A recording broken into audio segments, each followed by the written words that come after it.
70 years ago, the question for Africa was the question of political independence. Would you say that economic transformation is the question for Africa or something else? The emancipation of Africa is not complete and will never be complete until we have ensured that all our people benefit from the continent, its growth, its natural wealth, in terms of its biodiversity, in terms of its mineral wealth, but above all, in terms of the human capacity of its people and its young people in particular. I mean, we are the oldest continent in terms of our geology. Yes. We are the cradle Yes. of civilization, of mankind, but we are the youngest continent in terms of our demography. Yes. And that means making sure that young people realize their potential. Look, we need, and the figures are there, they speak for themselves. We need to create between 12 and 15 million jobs every year to meet the need for a decent employment for Africa's youth. But the reality is that on the present trajectory, on the present record, we only create 3 million. Now, that simply isn't good enough in terms of realizing the potential of our young people and our continent. We have to do better in terms of job creation and the creation of opportunity for young people. And we have to free up the natural talents, the enthusiasm, the skills, the creativity of Africa's youth. Does the current global context make it much more difficult? I'm talking about, they call it G20-1, right? The United States and their policies around looking inward first, issues around trade. In a sense, some of the work you've done in the past has tried to use Western economic power to help Africa with the likes of Gordon Brown and the rest of them. If you look at where global geopolitics is today, does the challenge you've identified for Africa become much more tougher? Look, there's some real challenges out there.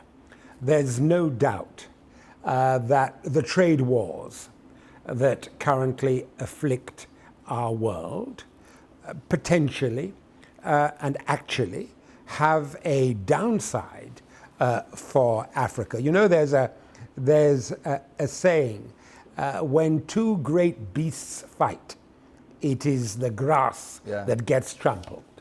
And there is a real sense that with global contestation between the emerging powers of China and the East and the United States, the EU, Britain, with that contestation ever more impactful in terms of the world, the governance of the multilateral institutions, the UN, the World Trade Organization, the IMF, the World Bank.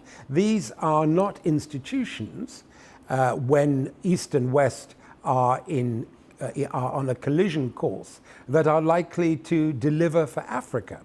So we really have to understand as a continent that our future, the future of the continent, does not lie in Washington or in Beijing or in Moscow, in London or Paris. The future of the continent lies in the decisions that Africans make for Africa. We can no longer rely on external overseas development aid in order to deliver on the needs and aspirations of our people. We have to look to the continent's own resources, mobilizing, utilizing them better, more effectively, improving our capacity to deliver to our people. We have to do what Kwame Nkrumah, what Julius Nyerere, what Sabaka Tafawa Balewa, Zeke, Ufo-Ebwanye and the rest of them, Leopold Senghor. What did our forefathers and our foremothers in the independence movement call on us to do? They called on us to put Africa and the integration of Africa's trade and economy at the heart of our development. Instead, we have all too often looked externally for our salvation. Well, we've got to stop doing that.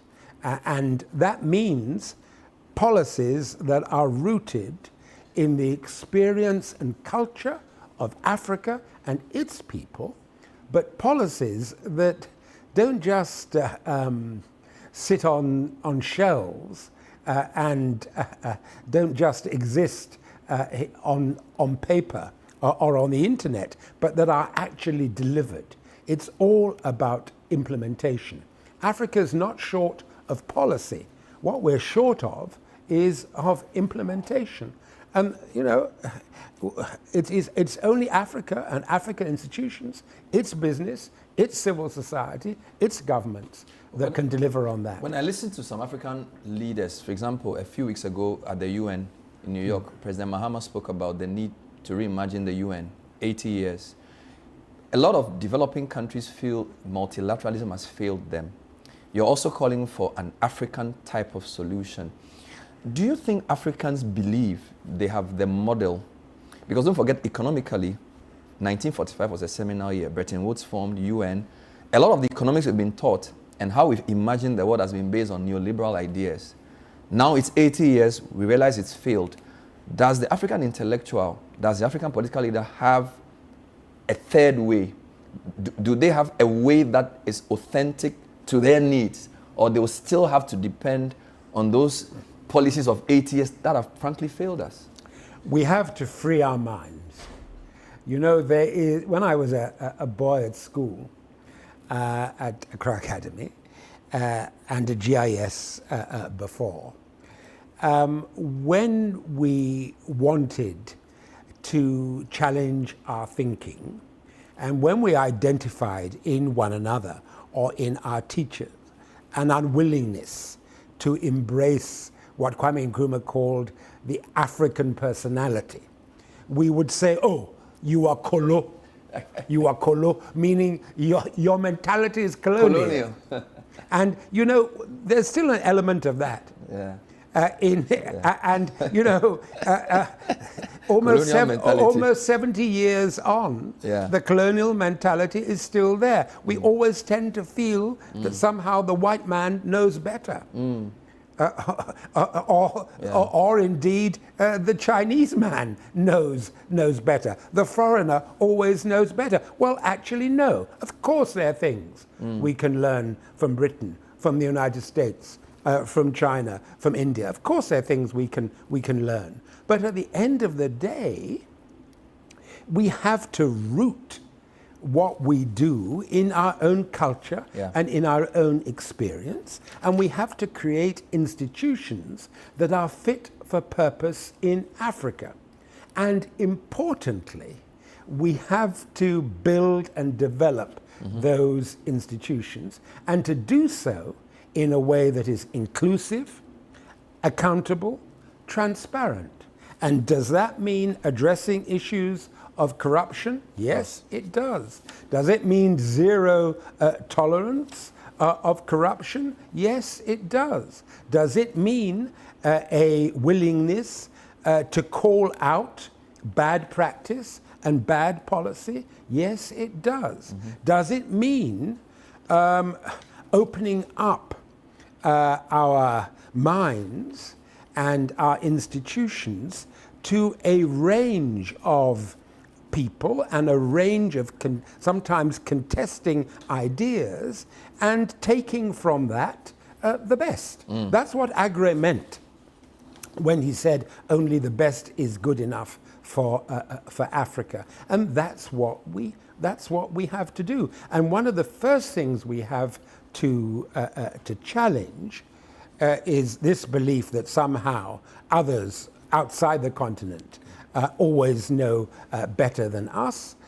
We have to challenge that. But we also have to challenge a tendency to decline, to involve young people in decision making. Okay. Because it seems to me that we have to put the challenge of the economic challenge that is presented by a growing youth population, we have to see that as an opportunity.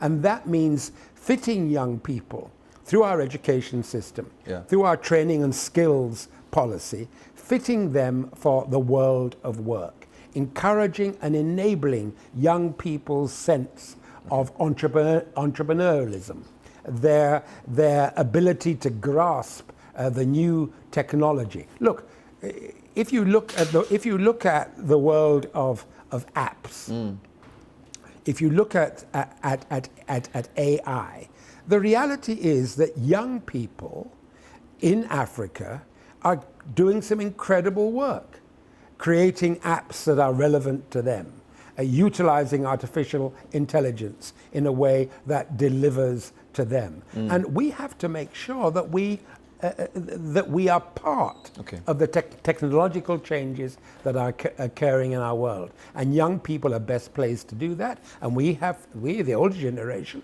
have to free them up to do so. We're speaking to Lord Paul Boateng, who is in Ghana to be part of a very important board meeting for ASSET. And of course, his father was a minister under the Nkrumah government, studied partly in Ghana and of course trained in the UK, rose to the very high office of a member of parliament in the United Kingdom, was the secretary to the Treasury at some point in the United Kingdom. Let's talk finance. 2 points on finance. 17% of African finance ministers or African ministers of finance spend 17% of their revenues on debt service. So there's a big conversation about the type of debt they incur and whether there's need for some sort of reprieve to unlock money for social spending. That's point number one that I want your comment. Number two, where will the long-term finance come from for transformation? We have AFDB, we have AfriExim. They don't seem deep enough. For example, we've been talking about the Grand Inga and powering our development for years. We still haven't found the domestic resources as a continent to unlock that. So talk to me a bit about whether there's need for the extent to which you can push the idea of debt treatment, and then how do we raise the type of finance